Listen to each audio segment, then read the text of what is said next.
C'est-à-dire que quand j'ai loué cet appartement à monsieur, je ne suis pas opposée à son activité de consulting. C'est comme ça que ça m'a été présenté. Je fais du conseil.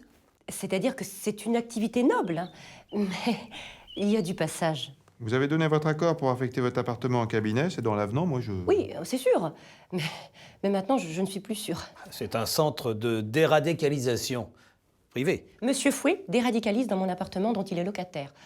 Alors ça discute jusque sur le palier, ça reçoit à toute heure et même le week-end. Bon, si vous voulez, les gens en insertion, moi je veux bien être gentille, hein, mais j'ai quand même d'autres locataires dans l'immeuble qui donnent leur préavis par principe de précaution. Et ça c'est embêtant, pour ne pas dire plus. C'est un cabinet ou un centre de déradicalisation? Un cabinet conseil. Je traite tout ce qui est radical. Et en quoi ça consiste? J'instaure le doute. Celui qui rentre chez moi avec ses certitudes, quand il ressort, il n'est plus sûr de rien. Le doute s'immisce, et c'est la faille. On commence à parler autrement. On ne cherche plus des réponses, uniquement des questions. Et forcément, on va vers l'autre. Croire que le doute est permis, c'est le début de la tolérance. C'est-à-dire que quand monsieur est venu me voir pour me dire qu'il allait ouvrir un cabinet, moi j'ai tout de suite pensé que c'était un cabinet ministériel, vous savez, avec les grosses voitures noires et les journalistes. Mais en fait, c'est pas ça.